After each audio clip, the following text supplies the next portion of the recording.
All my dreams of being a Disney princess come true. Got some cows. Got some pigs. Check out pigs. Look at this view. You can rent this cabin. It rents 100% all summer long.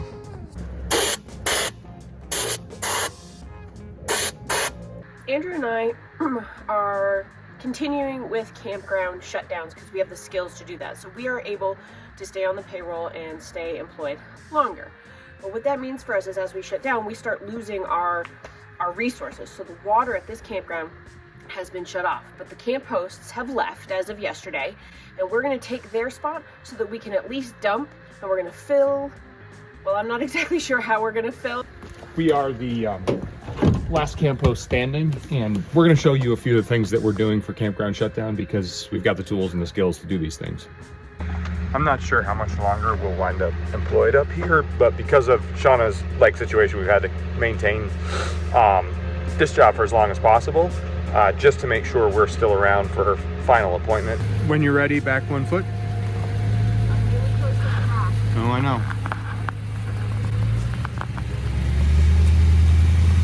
And hold.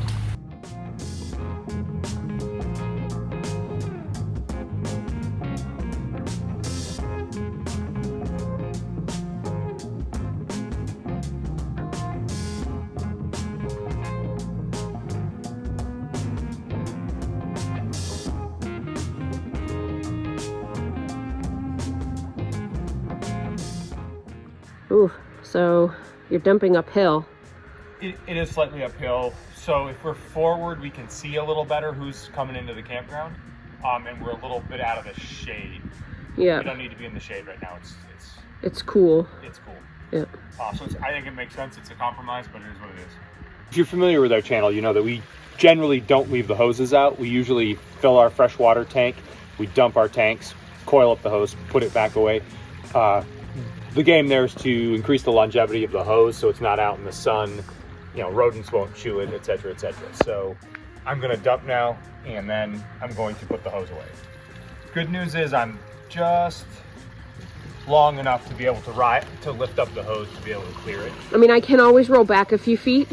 Yeah, this will be perfect. It's an ultimate compromise between shade and sun and lines of sight. So yeah. Okay.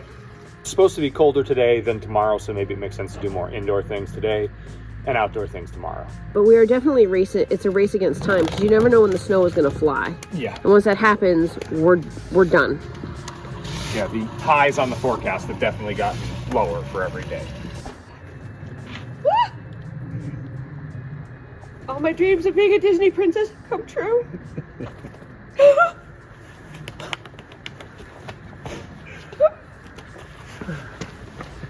Hi, and snacks. Okay. Just swooped in on you again.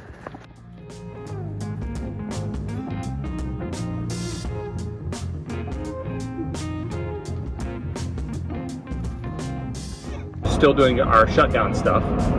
Quite a varied list of tasks, which keeps it pretty interesting, and keep you updated as we go. I think that one of the things is that we have such a broad skill set. We can do the Excel, the paperwork, handle the money. We can camp host. We can do repairs and maintenance, and some like infrastructure projects as Carpentry, water systems. Right. So they're keeping us on, which is fantastic. As my next doctor's appointment is in late November. So yeah, we've got to figure out exactly how we're going to do things till then. Yeah. Stay tuned. Stay tuned.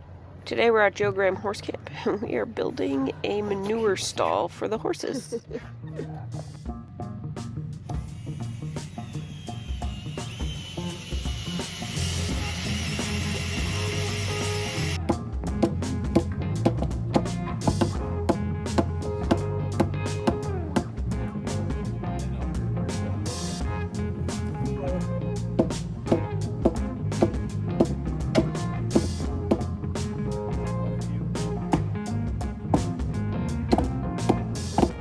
I love that Jeff's got the big one and he just taps it and the thing just slides into place.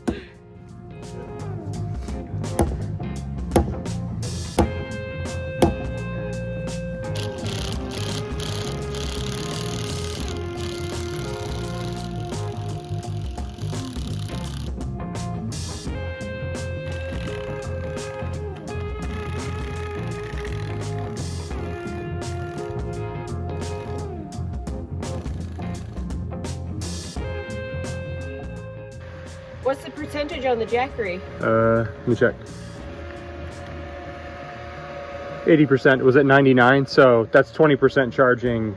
All the batteries all day long. Yeah, just rotating batteries. I didn't foresee that coming. The limitation today was really just so many batteries drilling so many holes. Yeah, the electric drill that we had just kind of didn't measure up. Stay together, so yeah. We'll know more for next time. Yeah. All right. So many batteries. Here's the deal, Andrew. I just want to go do a walk around and make sure we're not leaving anything behind. Yeah, check for small tools. I'm gonna organize stuff into the truck. And we'll, we have plenty of time before dark to do it right, so let's make sure that happens. Yeah. We have to board up the cabin that our company runs. You can rent it. It rents all summer long. It's primitive, but look at that view. Unbelievable. And Clackamas Horse Camp, where we were building the manure bunkers yesterday, it's right over there.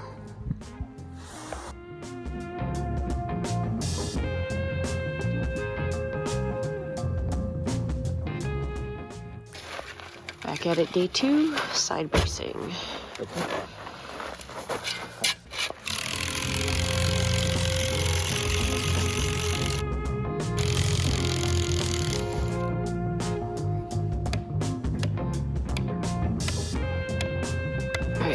Now let's mark the hole. Yep, marking. And I'll drill. Yep.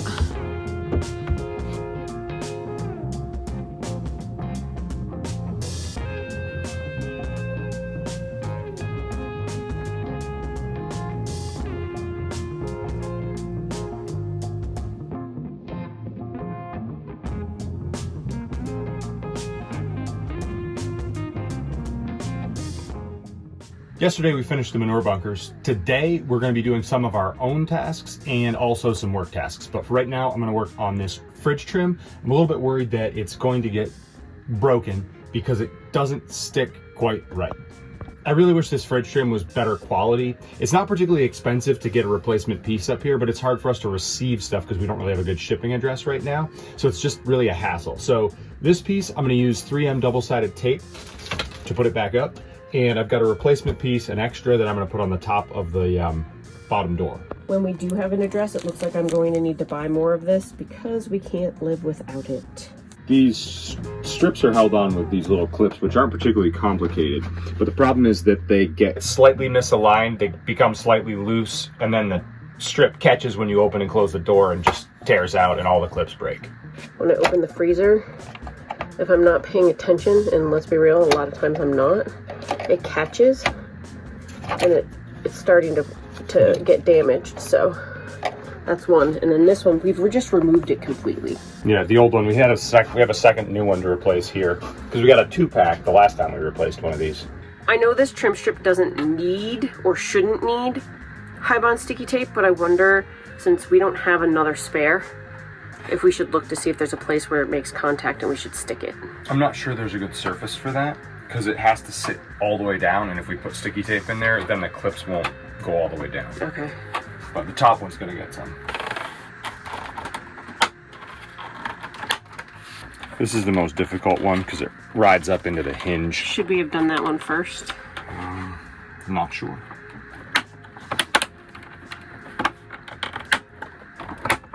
Sorry about that furnace noise. It just kicked on. It's in the 30s today. Noticing that the fridge door, or freezer door, is sagging on the bottom side. It's the same piece of trim installed upside down. And I'm trying to see if I can get it to clip back so one trim doesn't fight with the other. Do we need to open the freezer? I'm gonna check the bottom.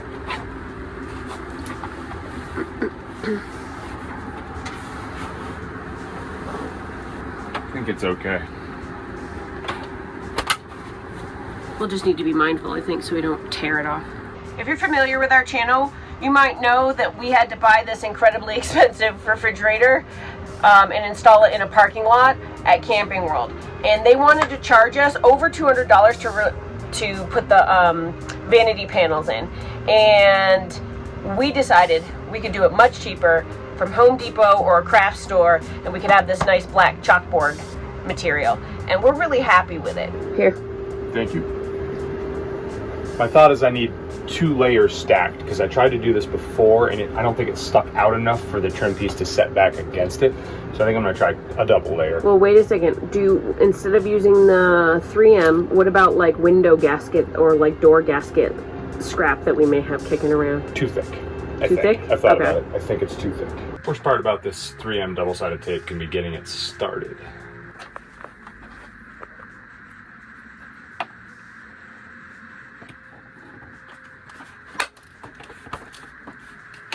Welcome to our refrigerator, guys.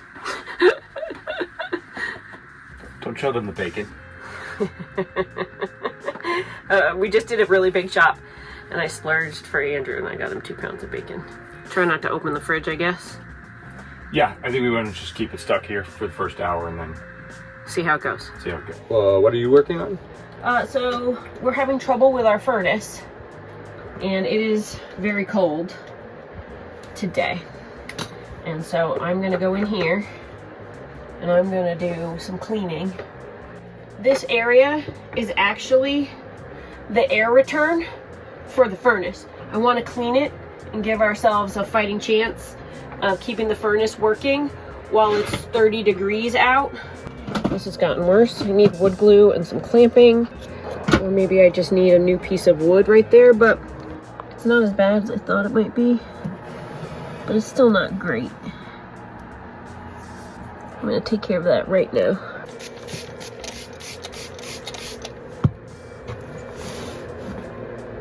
Oh yeah, look at that. Feels good to be working with broke foot. Look at the flexibility, huh? Guys, toes are moving, starting to feel better. How far back in there are you gonna go? As far as my little arms can reach. All right, she's right about the furnace. The furnace keeps coming on and blowing, but it doesn't stay lit when it ignites. My best guess is that the flame sensor is either dirty or possibly going bad. So if we restart the furnace a couple times, it locks out? It will go into lockout, but then if we restart it a couple times, eventually it will go on and stay on. My best hope is that if we just clean that flame sensor, it'll be okay. But ultimately, I probably need to have a sail switch and a flame sensor in our spare parts, just so we're not out in the middle of nowhere and unable to fix this. But once again, we can't order anything. I need a master shopping list for parts that we need to order because we still don't have an address, and that is the biggest barrier for us. So when we come off the mountain, we will need to handle a bunch of these logistics. Yep, for sure we need spare parts. What did you say? I said I wish I had more access in here so I really could like clean it. Yeah, it's a bit of a frustration. That whole kick along in front of the sink, there's no good way to get down. Like, there's so much stuff. Like, look at this. Yeah. Tuft of sadness. Yep, the kick doesn't come off and the shelf blocks you from the inside.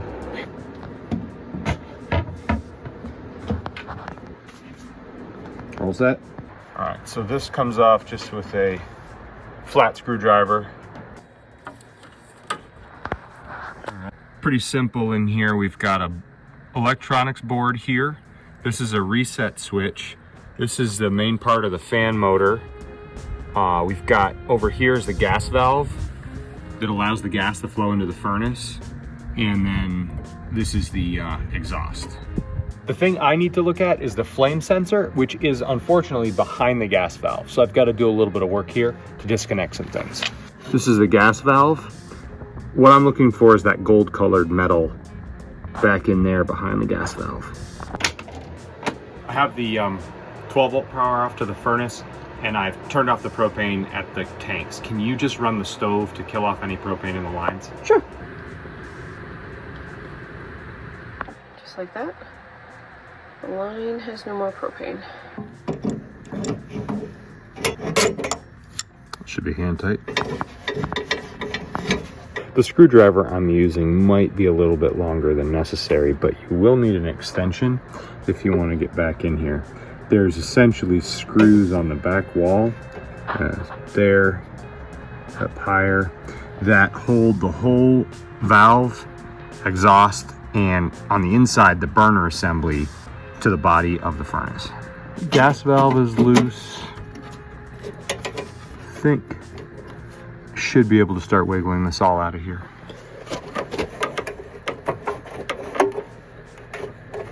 I've just got to wiggle this a lot.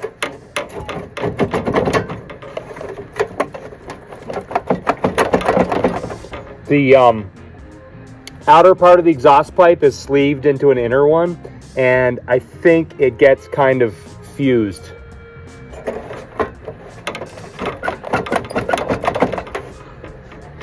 Have I mentioned gloves are a good idea for this? This is a lot of sharp sheet metal.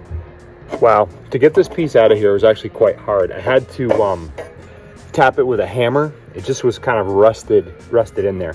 Actually, with a wooden block, I tapped it inward a little bit and then really had to kind of work it to get it loose. That's a little bit surprising, but ultimately not that surprising. All right, now I've got 2 wires to disconnect, red to black and red to blue. So that's the burner that I replaced previously. And what I had a situation with was that the screening was essentially all gone, and so it was rusted out, and the gas wouldn't spread properly to make a good flame. So it was burning inefficiently. All right. Just waiting to see if we get the igniter going here. Keep in mind the gasket is disconnected.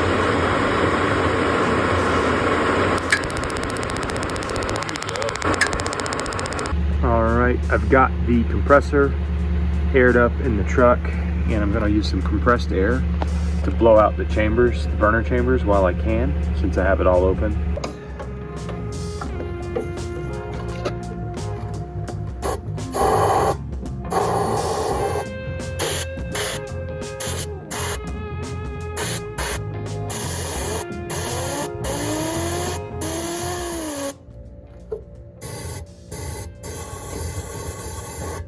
Should be better. While that perforated burner surface does have a little bit of corrosion, I was expecting to see more wrong with the probe and igniter, but they all seem very clean at this point. So I'm not entirely sure that I've identified the problem, but I've cleaned a lot of this out, and I'm gonna stitch it back up, and we're gonna see how it runs. Listening for the tick, tick, tick, and you want it to fire immediately and stay lit. Lit. Sounds like it's staying lit. Nope, it just went off.